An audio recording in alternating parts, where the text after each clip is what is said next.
All right. Welcome, everyone. My name is Anthony Garcia. I am a fifth year PhD chemistry student here at Berkeley. I go by he, him, his pronouns. Um, and I am also a diversity and community fellow in the Office for Graduate Diversity. Live captioning and ASL interpretation is available, and this session is being recorded. As questions come up for you, please put them in the Q&A. Thank you all for joining us for this session on celebrating diversity graduate student journeys at Cal. In this session, we're excited to hear from our graduate student panelists who will share their experiences as students in the academy across various disciplines. We hope this conversation sparks important reflection on how we can make academia more inclusive and supportive for all. We will begin today with an introduction of our panelists and then dive right into our student panel. While we have prepared questions, we encourage you, our participants, to ask your own throughout our conversation today.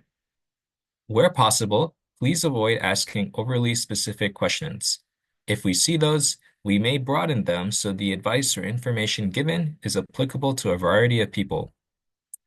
It may not be possible for us to address all of your questions, but you can always reach out to the Office for Graduate Diversity at grad.diversity@berkeley.edu or meet with a diversity and community fellow. These fellows are current graduate students who are available to talk with you about their student experiences. And we'll also put a link for those contacts in the chat. Now, I'd like to invite each of our panelists to briefly introduce themselves. Please provide your name, pronouns, undergrad institution, and current department/program. So who would like to go first? I can go first. Hi, everyone. My name is Steven Peterson Ocaña. I am a second year student in the History Department's PhD and Master's program. It's a continual program, so it's a 6-year plot out. My undergraduate institutions started off being a transfer student at East Los Angeles College. I transferred to UCLA and I earned my Bachelor's of Arts in Chicano Studies with a minor in Central American Studies.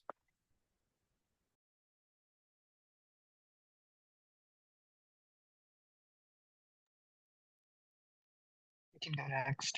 Hey everyone, I'm Pratyush. I'm a master's student in the Development Engineering Department. I use the he, him pronouns. My undergrad institution was also Berkeley. I did my undergrad in civil environmental engineering and data science. And yes.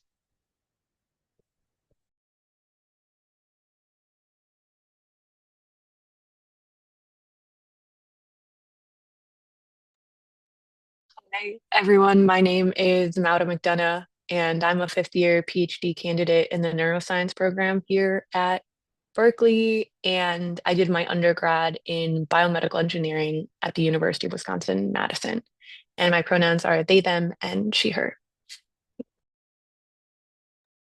Hello, everybody. Julio Salas. I'm a second year sociology PhD student. Pronouns are he, him.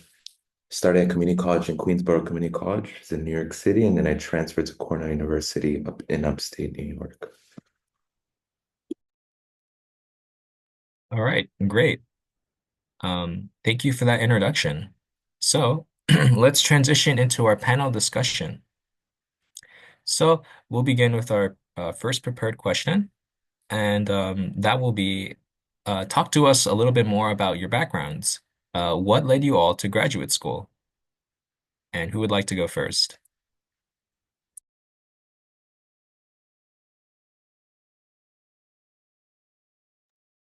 I can get us rolling. So I am a fifth generation LA resident. I grew up in Southeast Los Angeles. I'm from a city called Pico Rivera. I grew up in an old community there in a barrio.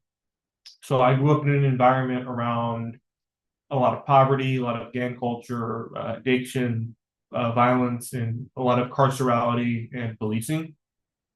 And so my work that I do as a historian really came from being an activist and being so rooted in my community.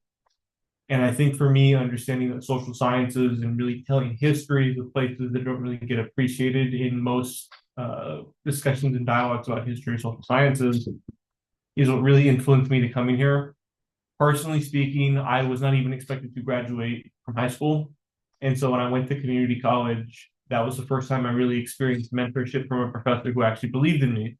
And to have somebody actually believe in me and say, hey, straight up, you can do this. I wanted to connect my love of history and of my culture to teaching and empowering people. And so I knew at that point, once I got that support, and I had that one professor who convinced me to not drop out and be a security guard or to just drop out and find a regular job. That's when I knew I wanted to be a professor and combine the love I have for teaching and the love I have for talking about my culture with actually doing mentorship and advising and helping people out. And so for me, I went from this student who wasn't expected to do much to doing things I didn't think were possible. I went to my dreams school for undergrad on a full ride out of community college, and I got into a research program. I came here, and I've known that I made the kind of right decision to do what I wanted to do because of all those things that influenced me, like my background, not being expected, and dealing with all these different intersectionalities as a first-gen low-income student, as a student of color, as a student with a disability, as somebody who's come from a system impacted background. That's kind of what brought me here to the right choice, I feel like. And that's really what influences my work, is just the fact that research really is research.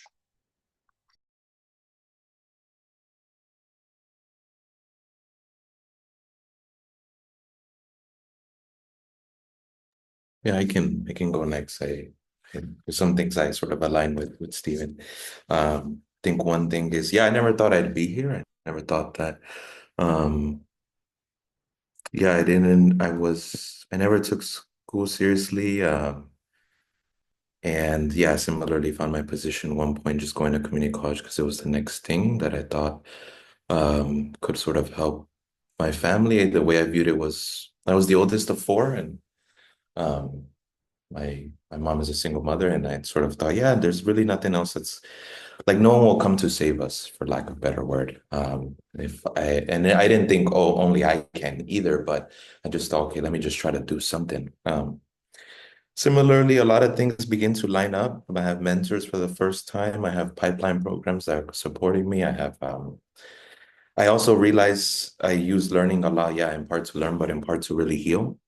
Psychology and social sciences really illuminated, oh, my mom, these circumstances are not sort of surprising in certain instances, or there's a reason why these things happen, or there's a reason why everyone I grew up with was very like working poor. And so that and was both, I think you can see it as both being sad, but also was like at least it isn't stemming from us as individuals. There's because that's how I felt when I was growing up. For myself, I kind of thought like, is there something wrong with me? And then yeah, I think I really just fell in love with learning. And funny enough, I was actually pre-med at some point and I was going to go to med school. And then I realized, oh, I don't want to go to med school. And I like completely dropped applying to med school. The same year I applied to grad school. And it's been sort of the best decision to really think, read, and write. And we'll go into this more in the next questions, but all of my research is informed by my experience, including my first research project that I'm currently doing. And then and yeah, so I'll stop there.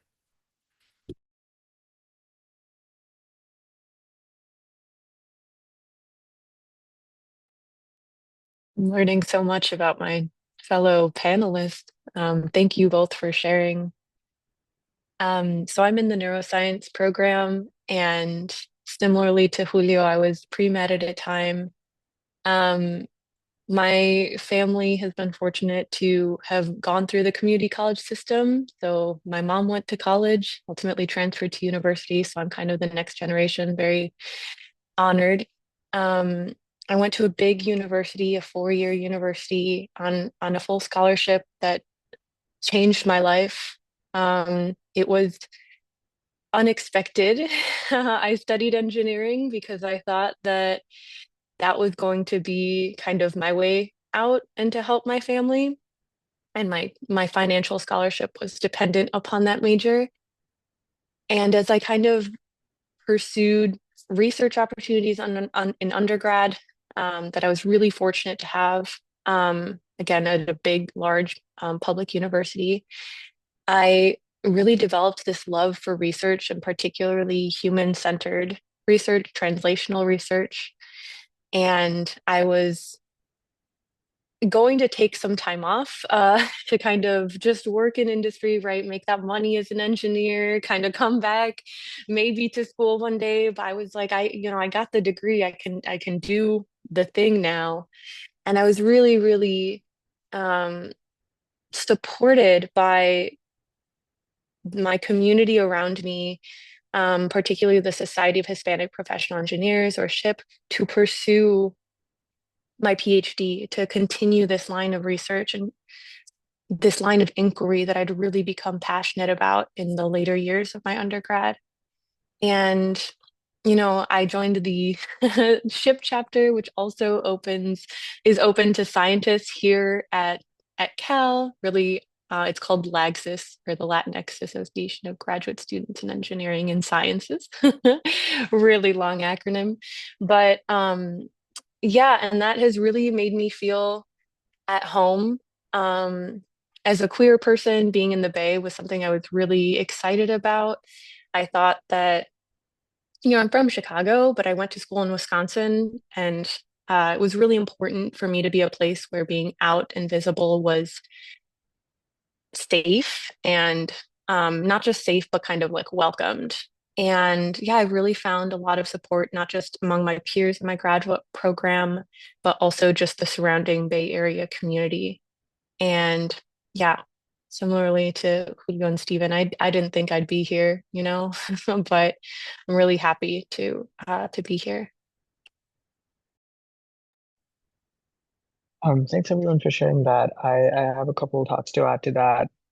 For me, I did my undergrad training in engineering at Berkeley. I came from an inspiration where I grew up in an environmental justice community where I was really passionate about how do I stop this from happening? And as I delved deeper into that, I realized that engineering is not the only tool that can do it, and there are much more systemic issues at play there.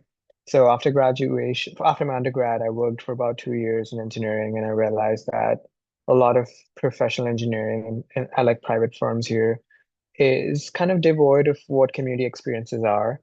And I came back to graduate school for to bridge that gap. So now my research is my fundamental tools that I use are more data science and machine learning tools to make engineering decisions, but they sort of center community in terms of how do we do more community engaged research. And to my program, I particularly focus on low resource settings, both in the US and abroad.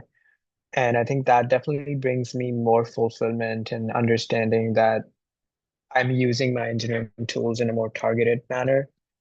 For me, a lot of my work has been around not only studying this work, but also being able to advocate for better and more equitable systems. And I think Berkeley provided me with that space of being an engineer, but also engaging in the social sciences, engaging in a lot of advocacy on campus. And I think that balance to me was really important because I think of engineering as not a successful tools if you don't understand the humanities that plays around it.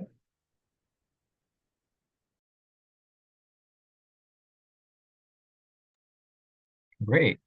Thank you everyone for sharing. All right. Um, I'd like to ask the next question. How has your background influenced the way you navigate your graduate program? And who would like to go first? I can start with that. I think for me, I've been just because my research right now is kind of community engaged in the climate space, I've been really conscious about who sits on the decision-making table of what projects that we do, what interventions that we suggest. So in any product or any research that we focus on, I've been really conscious of how are we engaging with the community? What are we learning? And specifically in climate space, I think it's a little bit tricky because when you have a lot of like low income communities come and share their problems, they often come from very socioeconomic standpoint of understanding the climate crisis, not necessarily from the larger climate frameworks. So just being able to relate to what I experienced in my family and my community growing up, and prioritizing about how to engage better is something that sort of shaped what I do. And second, as a researcher, I actively am trying to make this distinction that as a researcher, you don't have to have the first say in things. I often have learned to take a step back and understand what's the best or an optimal way for me to engage. And lastly, I think I continuously contest the idea that research needs to be objective, and specifically when you talk about such socially charged issues.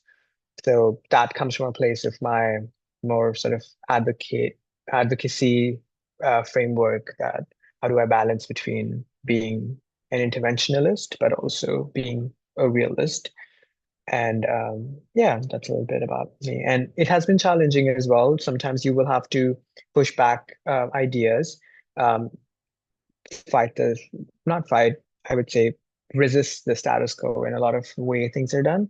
But I think Berkeley provides a good framework to do that. And I've had the great chance of like learning from a lot of professors here who've supported me through my journey, both professionally, but also in making sure my work bridges that gap as I intend to. Yeah, I can go off of that. The objectivity part really lit something up in me. You know, in sociology, for lack of a better word, we study people um, and society, and it's very messy. You can't be right. Like there's a way in sometimes in the physical sciences, you could come off as being detached because you're, for example, maybe studying specimens, for lack of a better word. But that's not really afforded in sociology, and so there's a trope of something people call me search. That is, you study your own experiences, and that's usually used against non-white scholars. And so there's a way in which, for example, there's afforded objectivity if you're like studying a working poor community, but you're not from that community, versus then when you go into that community, being from that community, you get this me search thing, and can be very stigmatizing, scary for a lot of people, and how you sort of navigate it. And I think just broadly answer how my background has influenced, it's everything. I study what feels right. I do what I've always chose. Like when med school didn't feel right, I was like, I'm gonna pivot. And I always think, what can I be doing that's purposeful, can help people, and also feel sort of genuine to my story. And so in terms of what has helped too, for example, um, there's a Pacific sociology conference going on next month. Me and a friend got together. We're hosting a panel called The Myth of Me Search to really combat against this. And so we have sort of very like some faculty that have we reached out to sort of push back against this idea. And all the faculty are either like first gen or faculty of color, doing really interesting work to sort of push back on this idea. And then the other thing is that I'm very selective with who I work with. And what I mean by that is it's never mattered to me who's like the name of the scholar. It's like, if you are invested in me, then we'll work together. And if not, then you don't have to join the team. And that can cost, if you want to look at it that way. Maybe you don't work with the preeminent scholar in your field or stuff like that. But also I think like I also don't tend to think about things like that. And so it's sort of not a coincidence that the faculty that I work with are either first gen or also faculty of color. And I'm fortunate that I have come across them. There's also other instances where you work with faculty who you might have thought also are great, and maybe they don't turn out to be that way for different reasons. And I think And then I'll go into the last point, which is there's a really good book called Academic Outsider by Victoria Reyes. And basically, the idea is that a lot of people that don't fall into being sort of middle class or upper class, being white and male, will always be what she calls sort of academic outsiders, or their academic citizenship is conditional in the academy. And I remember when I read that, I was, again, part of it is always like, oh, maybe sad or like solemn, but then it's also like, okay, at the end of the day, I always rather choose to be myself and maybe be deemed an outsider than to not be myself and still never get a full acceptance. Um, and I have found that again, I don't feel that way with faculty that support me, with friends that support me, both at Berkeley and outside of Berkeley. Um, and so there's a every decision you make has a cost. And so I think deciding what's the cost you're willing to sort of pay. And so choosing myself and choosing to be myself has always paid off. I wanted to just go in on that too. I think for me, one of the things that really speaks to me that folks have said is just the fact that you want to really pick who you work with. So to kind of share my research, I'm doing kind of two things right now, both of which very much relate to my own experiences as a working class Mexican American. One is that I had a lot of uncles that were gang members, that were cholos, who were in the military because they were essentially forced by the prison system. You're either going to go to the Army or the Marine Corps, or you're going to go to jail or prison. So I literally interviewed gang members that were in the military on their stories. And then secondly, I work on how radical newspapers, such as those published by the Brown Berets, the Black Panthers, kind of correspond and collaborate with each other, specifically here in the Bay Area, while the project with the veteran gang members is in LA. And so knowing that, I really try to focus in on who I'm working with, and having faculty of color and first gen faculty is really essential to me because it allows me to have this communication. And I think a part of it just comes down to the fact that while you can call it me search, I actually kind of embrace that label. And I do so in the sense of the fact that, yeah, I am researching on myself and my community, and I'm glad to be doing that. And if you choose to stigmatize me for that, that's on you. I'm going to continue doing it. And a part of it just because of the fact that I really embrace the idea of the organic intellectual, of being a representative of working class people, of people of color, of marginalized people in academia.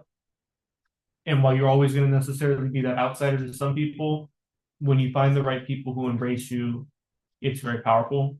And if I were to say anything, my experiences influenced me to find others with similar perspectives, whether it's at this institution or in collaboration with scholars at another institution. Really picking who you work with comes down to, at least for me, picking people whose experiences and interests can reflect in you. And I think for me, my work is very much influenced by my lived experiences. And I enjoy that about what I do as a historian and as an interdisciplinary ethnic studies scholar.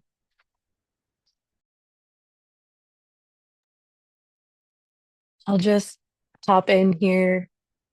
A lot of, I would say, folks maybe wouldn't consider neuroscience a place where you're able to kind of integrate kind of your whole self. And I think that's also expected, especially in the biosciences, right? You walk through the door, you're not an individual, but you're sort of like, right, a scientist. You have to put on this sort of mindset. You have to act a certain way. I regularly think of kind of the pressures of graduate school, particularly this program in neuroscience, trying to fit me into this cookie cutter, sort of like you should only want to read papers, you should want to be a PI at an R1 institution, right? You should be planning for your postdoc.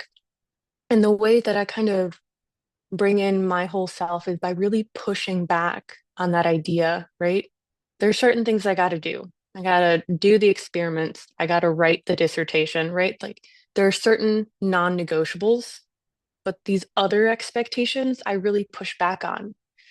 This idea that I should not be wasting my time doing community work, right? Or kind of doing advocacy work is something that is really pervasive, particularly in the biosciences, because it's seen that like my program or like my field of study isn't related. And kind of standing my ground and being like, no, it's important that I work with biotech companies at the Bay Area Science Festival and show kind of representation of folks in STEM and higher education is important, right? And being like, and maybe that means I didn't run one extra experiment on the weekend, right?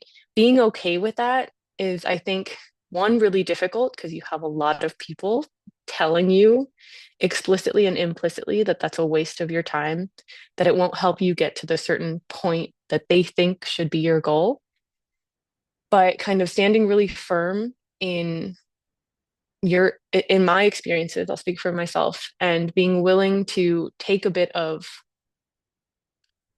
for lack of a better word, disappointment or judgment about the choices that I make is something that I have learned to be more comfortable with moving forward. You know, like it's important that I advocate for Latinas in STEM. It's important that I'm a visible queer person in STEM, even though that might not be something my PI or my program staff or faculty think is important. I think it's important. Um, so yeah, neuroscience wouldn't think it has to do, I guess, with identity, but it is, you know, we bring our whole selves. So this idea that we somehow become different people or just scientists once we step into the lab or the classroom is false, and I think really takes a lot of active work to push against.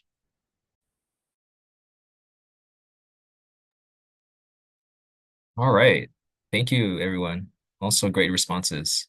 We'll move on to the next question, but I just like to remind our attendees or our people watching that if you have like a general question about the experiences of our panelists, or if you have a question for a specific panelist, feel free to let us know in the Q&A section.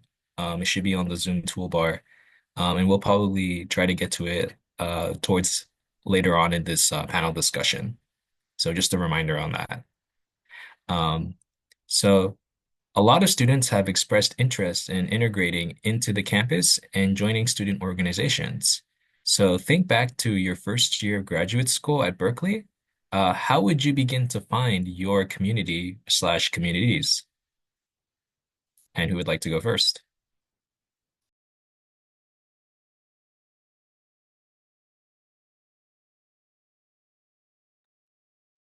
The first. I think the one thing to say is that the healthiest and best approach during your first year needs to be that you have to find space not just in your department, but in the community at large.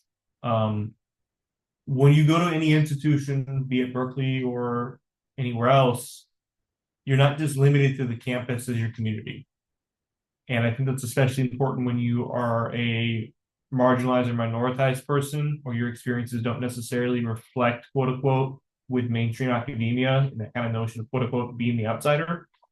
So for me, some of the things that I did during my first year was that I went to different centers on campus, like MCC, like LSRC, which kind of just spell out is a multicultural community center, and Latinx Student Resource Center. I know Berkeley has other student centers at the Black Resource Center. I know there's a Native Community Center, there's a Queer and Trans Resource Center. And while they're predominantly tailored towards undergraduates, there are programs that you can get involved with as a graduate mentor. They do have graduate student spaces. So, for instance, there's GALS with the Graduate Association of Latinx Students. Having these different things on campus, besides just going to your home department, is essential because it allows you to meet people from other programs. And beyond that, it also allows you to have different experiences that are brought up together. You meet people from different places and different regions. And it gives you the opportunity to find things outside of your department to do.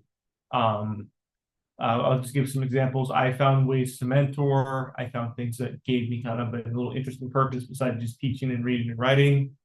But then also when you're in places like the Bay Area or other like college centered areas, you have the ability to go do things.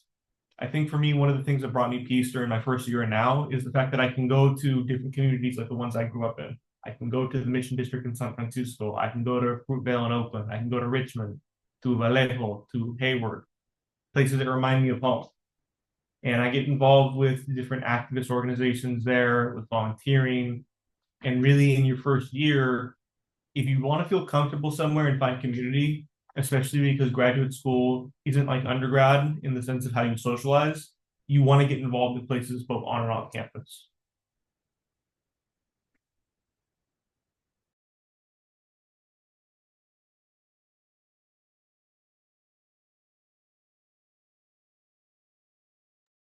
Yeah, I really second that. I think the off-campus part, especially for me growing up and still up to this day, Every time I'm from New York City, every time I go back home, always like yeah, at Berkeley, I'm Julio, the PhD student, and then New York City, I'm just Julio.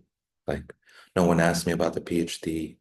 No one sort of cares, for lack of better words. Not that they don't care, but that's not, none of my value stems from that in relation to my friends and my family, in part because sort of many people around me didn't go to college. And that was really important to find spaces where yeah, that's always something I miss of New York City. And I try to get outside of sort of Berkeley, where I'm around people that, um, yeah, are just not in academia, or whether that's they did go to college, but they're not in academia, or but especially also not college. I think I find that really fruitful because it also forces me to be someone else. It also forces me not to talk about what I do, which it can be so consuming, and that's always really nice. And then, yeah, I think working with undergraduate students has been one of the most fruitful things. It's my first time as a GSI right now, and I was just telling them yesterday, I was like this is so fun to me. Like you all allow me to be like a bit more unserious than I like have to be in grad school, and even in grad school, I think I can also be unserious. But yeah, it was just always I get so much joy from it, and and especially during what's going on in this day and age with the administration. The classroom still as scary as things can seem, especially for some students. It's still such a space of like hope and sacredness, and I'm always amazed at how and I tell them that I'm always like, wow, like I get so much from you all, and the hope is that you at least get something from me and from like what we're like engaging together. But it's really inspiring, and every time I leave like the lecture, like discussion, I feel so hopeful. Really, yeah, lovely contributions from both Stephen and Julio so far. I second pretty much everything about the beauty of the classroom, being a GSI, finding your campus off or your community, excuse me, off campus. I saw that there was a chat about finding particular student organizations specifically for graduate students. So, to put on the sort of like stuffy hat, I will say that we have a website called CalLink. Once you are at Berkeley, you're able to kind of do kind of like a search of a bunch of graduates of registered student orgs, excuse me. So that includes undergrad and graduate students, and you can even filter by them.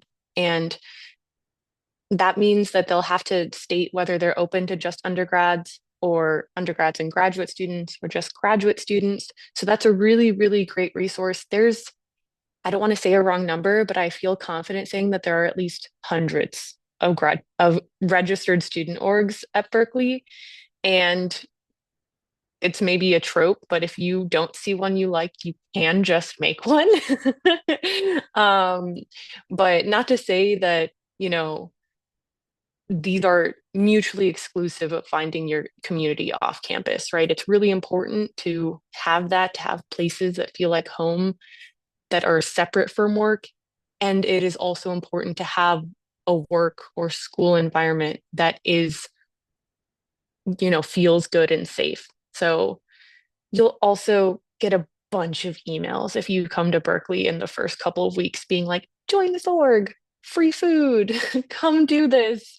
And your kind of graduate advisor will forward things that they think are pertinent to your program as well. So whether you want a professional sort of one, like that is more focused on your discipline, or an affinity or identity based org, there's something out there for you. And yeah, that's a really great resource. Again, Cal link, enter inbox. I think for me, the way I explored this was just balancing if you would want to be in I would say, in a more professional slash an organization that aligns with your interests. Um, or there are other opportunities about more like student advisory or advocacy roles where you could get involved with either like a lot of committees that advise policies and other programming on campus for certain groups. So I think finding that balance is exciting. And there are a lot of like affinity groups as well, where you don't have to really commit to being in an organization, but like you can people usually meet twice a month or something to like either read a book, share resources, just some common interests. And I think that can be really helpful. It's been really helpful for me to engage with people outside my department, so I get like different school of thought compared to specifically thinking about my work, so that it helps me shape and rethink about how I frame my work to an external audiences. So it can definitely be a good professionally fulfilling experience as well.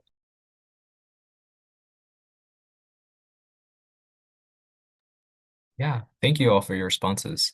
Um, I do want to follow up on one thing someone asked in the QA section, like where can I find like more information about groups specifically for like graduate students? We talked about CalLink earlier, which I think is a great resource. But I do know of another one, so I'm going to add on a little bit to this. I think currently in development, we have something called a website called star.berkeley.edu. And basically, it is like a resource database where you can like look and filter throughout the entire campus, like different opportunities, clubs, organizations, internships. And we try to keep it like updated like every semester.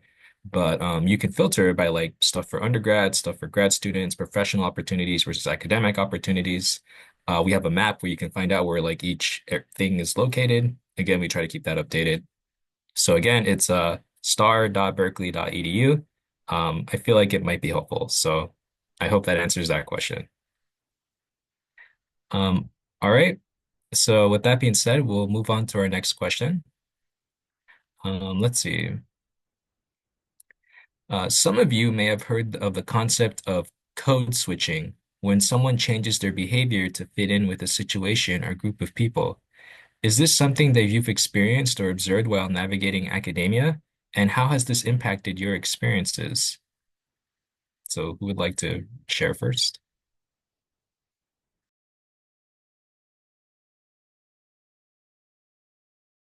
If this is applicable to you. I could start again. Code switching is a very interesting thing in academia, especially because of the environment that you can come from and the way that you speak and the way that you kind of carry and conduct yourself. And I think it's interesting because in many regards I have seen it. I try to avoid it though. I very much am in this perspective of I believe what I'm doing has a communal purpose. I like doing what I do and I like being unapologetic about it. I mean, like for those of you who know, like I'm wearing a Ben Davis chore jacket like we would back home, and I just do the things I do.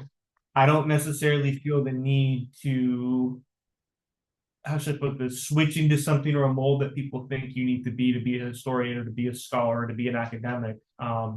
I think that the work and passion that I personally bring or that I try to bring does it. And, I think one of the things going back to GSI and teaching is I also love it. But when you work with students, and many of you will have to work with students for your PhD programs to be funded, they appreciate and they like that.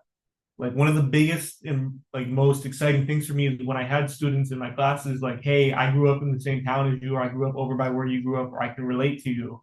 And I think that that's something that really comes into play when you're able to just be yourself. Are there going to be some people who don't necessarily like that? Sure. But you want to find your people and not appease people. You want to find people who are going to work with you, encourage you, support, and uplift you, and those people will let you be your organic self. So have I seen it? Yes. And I'm not going to pretend like I didn't try it for a little bit in certain things, but I don't think it's necessarily all that specific to how you need to be. I think you need to just be yourself and find the people that will work with you, and ultimately enough, go with those people and go with the people who will appreciate what you do and what you bring to the table.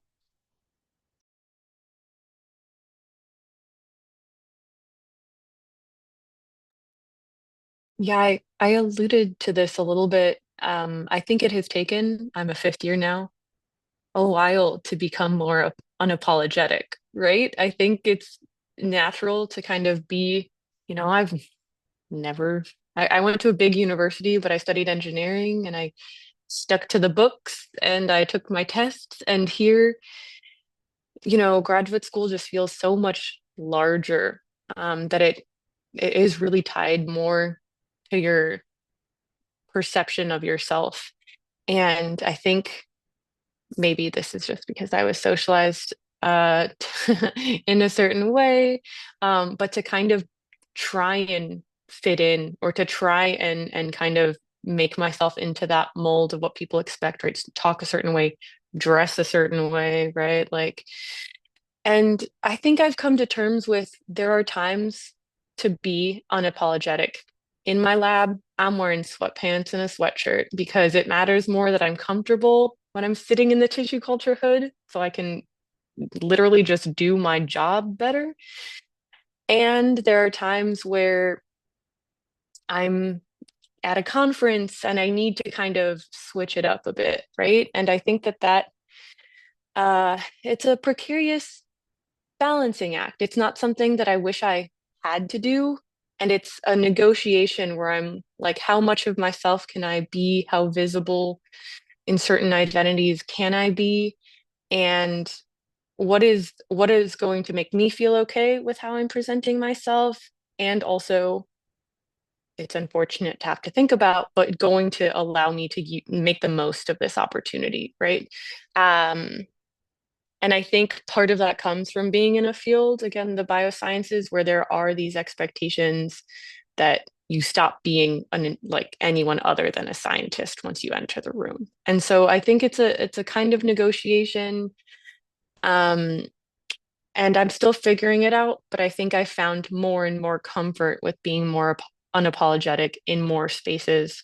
But I'm still sort of, you know, code switching in certain environments, or when I give a presentation, I'll be very stuffy and, multiple sclerosis is a demyelinating disease. Like I kind of put on this sort of tone.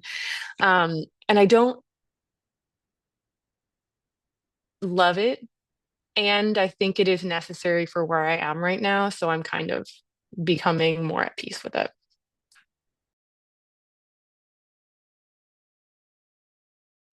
I think for me, coming to Berkeley and thinking about how you present yourself is a very was a very difficult question to start with, just because a lot of things are at play, right? Like the imposter syndrome at Berkeley, at least the way I experienced it, was pretty, I would say, energy consuming, just because everyone comes from very different backgrounds and very different, sometimes even academic disciplines or like cultures.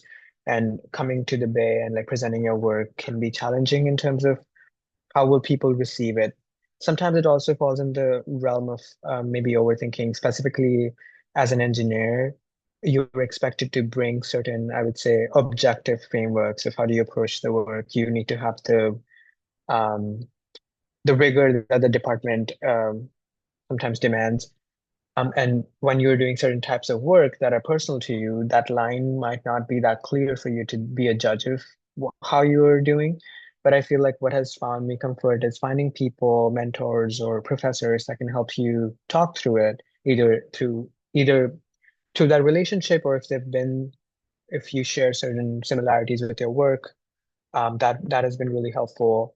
And second, I think finding an affinity group that can support you has been definitely shape shaping has definitely shaped a lot in terms of what made me feel confident in my own self and my work and my identity as well.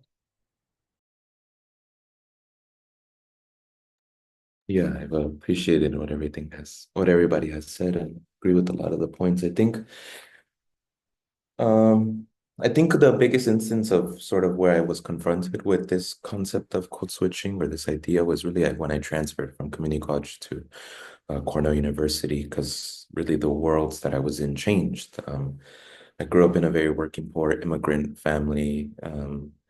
Yeah, it kind of like, this might sound a little crude, but it kind of felt like all of my friends and I were like raised by single moms, or like barely making ends meet. Like there was also, it was, for example, weird to see at that time, like, and still kind of up to this day, it's weird to see white people. Like white people were distanced, or they were our teachers who drove in from the suburbs into the city. And then I go to Cornell and it's a completely different experience. And that was really the first time where I saw just sort of how I was racialized and sort of how I would and how the like being racialized in class like come together. Um, and I think what I had just begun to feel was I was like, wow, like I'm moving away from New York. I'm not New York enough. And then also like at Cornell, I just don't fit in. And so I think again, it always came back to this idea that like I always thought like even if I tried to fit in, I would always be reminded that I didn't. And knowing that, I never did. And so who I am now is for the most part who I am in New York City. There's very subtle differences. There was a time where that was the gap was probably bigger, especially at Cornell, maybe, mainly because it was the initial like, you change, you're beginning to change, or I think that happens to a lot of people when they go through moments like that. Um, but now it's like, yeah, I think the Julio that I am at Berkeley is the same sort of, and it's kind of funny because yeah, like there's ways in which that might cost an opportunity or two, but also it's just like, I mean, I just laugh when I had a conversation with a professor recently, a professor who I took like in my first year, and I don't really converse with them a lot. Like I don't really work with them. And I remember she told me, she was like, you know, Julio, like one of the things I first noticed about you in class, she was like, something that I noticed was that this place wasn't gonna change you. Like you were always gonna be yourself, even and it's costly. Like and I also am, yeah, there's ways that there's also privileges and sort of disadvantages just in how people read you or not. And so all that to say, yeah, I think there's some spaces like, for example, if I go to a job talk, I wouldn't wear like sneakers and a t-shirt, right? Like that's something, but I don't think in that instance, I don't feel, for example, like I'm code switching. There is, yeah, like professionalism is sort of white middle class norms and like at conferences when I sort of dress, I still try to dress like myself and what feels like genuine to me. Um, and so I think thankfully I've gotten to a point where the people around me support that. And I think really early on, I learned, for lack of better words, stick around good people and avoid everyone else. And sort of that protects me where like these four faculty in my department and a couple more, but let's just say for these four, that's who I need to think and work with. And I don't need to necessarily like be talking to everyone or and so I think things and the academic outsider book really helped a lot where I was like, yeah, like I'm myself and um there's other people that notice that too and like it, right? Like I think like Steven's point about like undergraduates, like I feel really it's really cute, I think, when a student was like, oh, I like how you dress. That means a lot to me. More so than if they thought I was smart.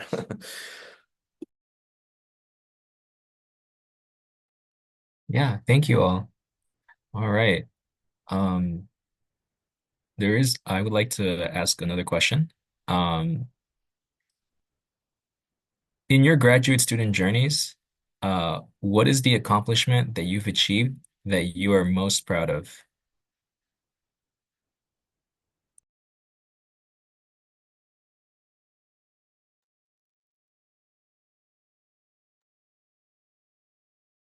Anyone?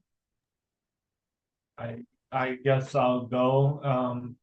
I think the thing I'm most proud of, because I don't like the idea of being prideful, but what I would say is just the fact that realizing that at least for me, I feel like I've made the right decision.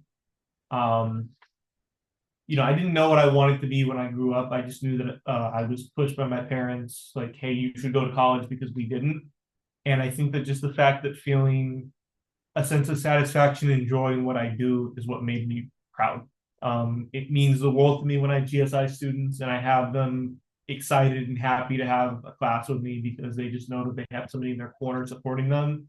The fact that I'm able to mentor and do research and write and do all of these things means a lot to me. And I think it also just means a lot to the fact that I'm part of a changing narrative of what it means to be a historian or what it means to be a social scientist. Because while you do have some folks who are people of color or who are marginalized in terms of their identity, they come from more affluent backgrounds. So they come from families where they do have college educations.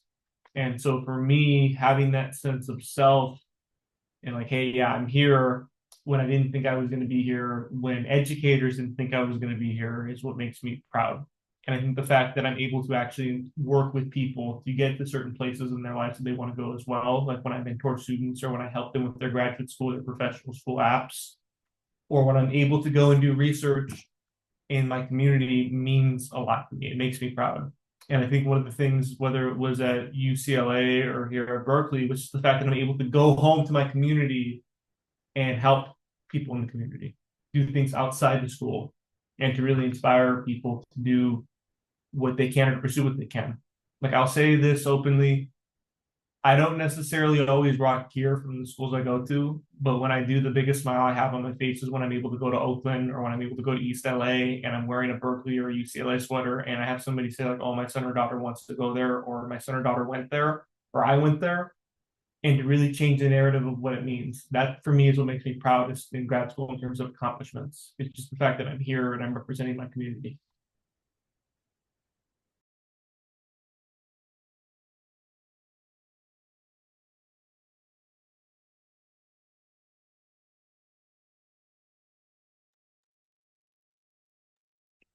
I think for me, it's been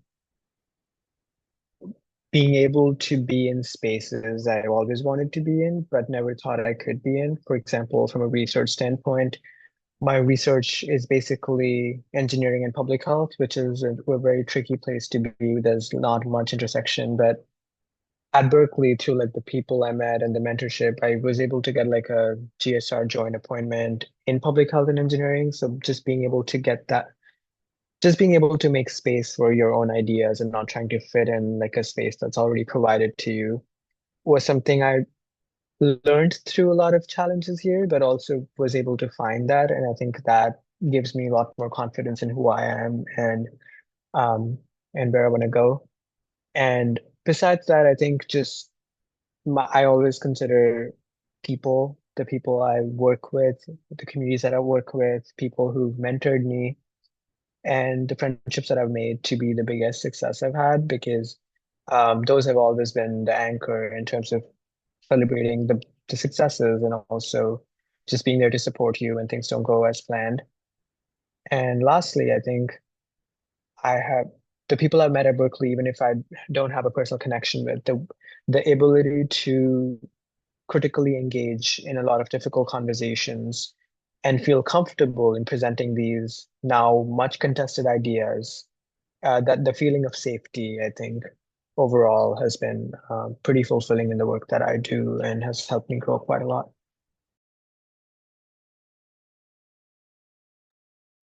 Yeah, I can.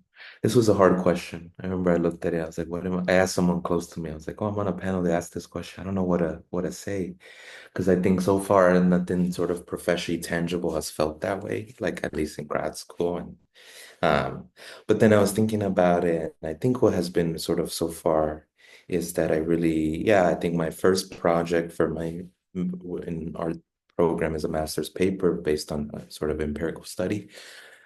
Part of the reason why I went to grad school was the pandemic, right? Like pandemic, New York City was was the first epicenter within the US.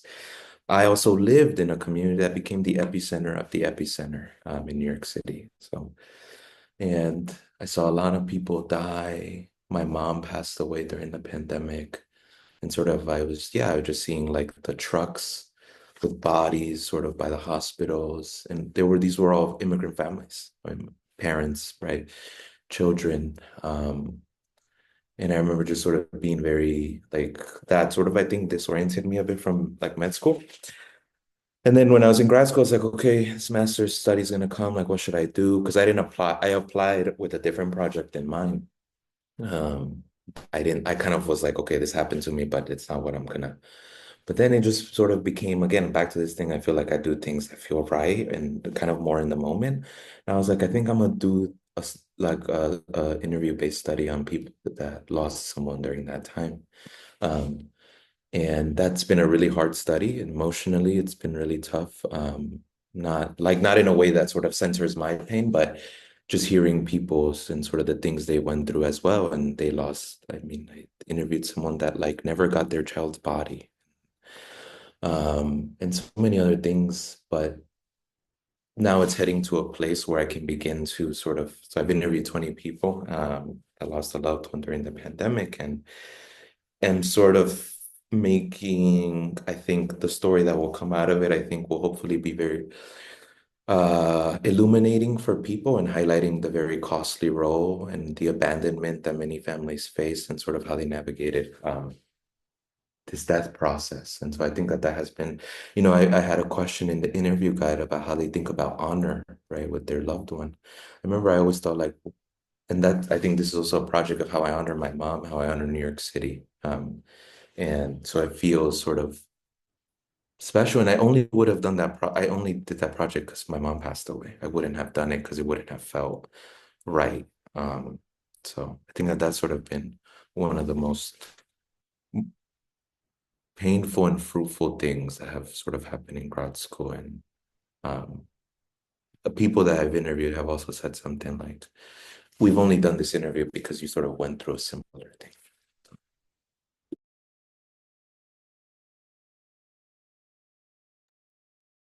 Well, I'm so grateful to hear everyone's story. Thank you so much for sharing that. That was, yeah, really important work that you're doing. I know we're close to time, but I just want to say that I think we all have issues finding what we're proud of. But I think that all of y'all sound amazing. I'll just really briefly talk about how I had a lot of struggles early in grad school. I transferred PIs. It was a hard time. And I remember thinking to myself, I will not leave this place the same as I found it. I refuse to let more people than have to go through what I went through, which is really a lack of support early on in my first 2 years. Um, Getting basically threatened with getting thrown out of graduate school if I didn't find a new PI. Um, and so in this past year, I've been developing a curriculum for our new undergraduate programs all the way through faculty. And I got funding through the Big C Fund to be able to train facilitators for workshops on promoting social justice in the classroom, in the lab, and beyond. And I'm really proud of that. Our most recent one involved using novels as a tool for social justice, at least as the beginning of kind of like a critical awareness and a really deep literature review, completely outside my realm of neuroscience, but really cool. And yeah, all that to say, I'm really proud of having this idea and having the support around me to go with that, right? Um, and yeah, it's just one thing. Proud of my science, but this is, I think, what really fueled me, and that I'm more thankful to have been a part of and happy to be here for. That's it. All right. Thank you to all of our panelists today for sharing your journeys and experiences. That will conclude the panel for today. In the chat, we have linked the contact information for the Office for Graduate Diversity and for the Diversity and Communities Fellows link if you'd like to learn more. Just now, we had a slide up that indicated the upcoming webinars that we have later today. If you would like to talk to more UC Berkeley graduate students. Um, with that being said, we want to thank all of our panelists for attending, as well as all of our ASL interpreters. We hope that you've enjoyed this session as much as we enjoyed having you, and we hope that everyone will have a great rest of your day. Thank you.